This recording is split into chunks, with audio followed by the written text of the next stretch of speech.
Imagine living in a world where beauty could mean the difference between life and death.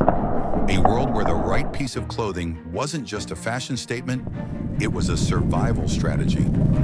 Now imagine that the very disease that threatened your life would go on to shape the way people dressed for centuries to come.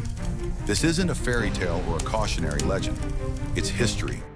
And the disease? The Black Death. It started quietly. A cough, a fever, a small bump on the skin. But within days, the victim's body would be covered in blackened sores, their limbs swelling with infected lymph nodes, their breath ragged and desperate.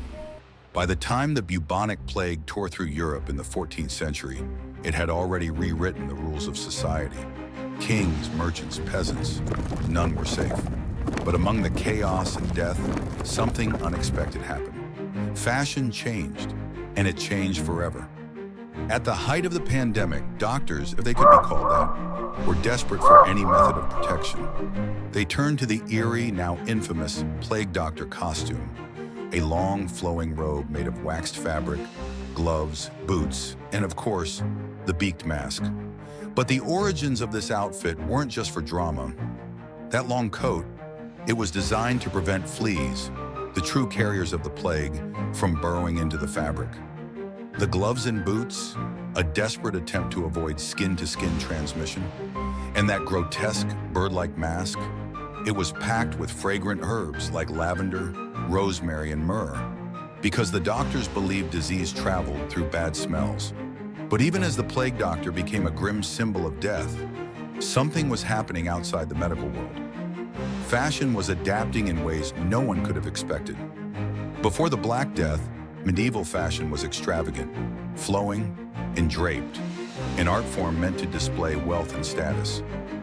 Sumptuary laws dictated who could wear what, reinforcing strict class divisions. But as the population plummeted, everything changed. With fewer workers, wages soared. Commoners suddenly had access to luxuries once reserved for nobility. They could afford finer fabrics, richer dyes, and, perhaps most notably, tailored clothing. Loose, draping garments were replaced by something never seen before, the fitted doublet.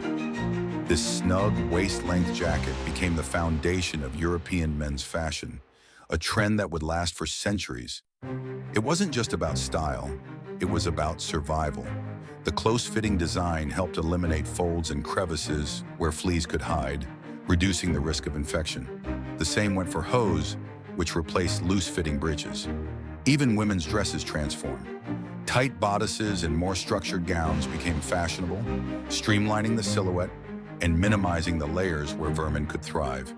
And then came the obsession with cleanliness.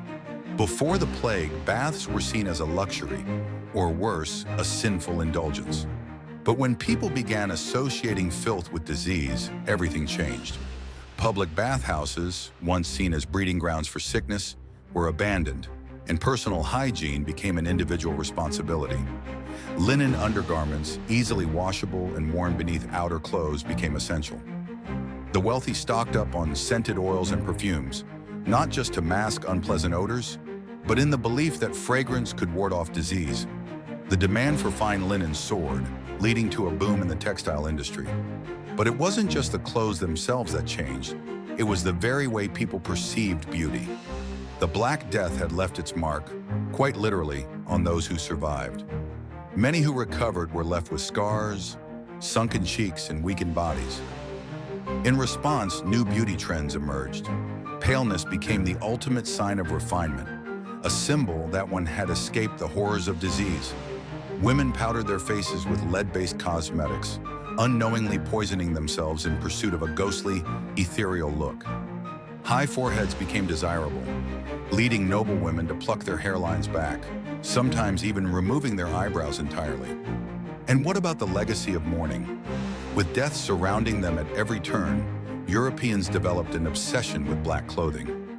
Before the Black Death, black was rarely worn outside of clergy and funerals. But as entire families were wiped out, mourning became a permanent state of being. The color black took on a new meaning: dignity, status, even power. In the decades following the plague, black became the go-to color for nobility, eventually making its way into high fashion. Think about it. Without the Black Death, would the little black dress ever have become iconic? The irony is almost poetic. A disease that once decimated entire cities ended up shaping the very fabric of fashion. Literally. It redefined who could wear what was considered beautiful, and even how people protected themselves from unseen threats. The next time you zip up a fitted jacket, slip into a pair of tailored pants, or even admire a sleek black outfit, remember, your wardrobe carries a story centuries old, a legacy written in the shadows of the deadliest pandemic in history. So the question remains, if a disease from the past could shape fashion so drastically, what trends of today might be the unintended consequences of the modern world's greatest crises?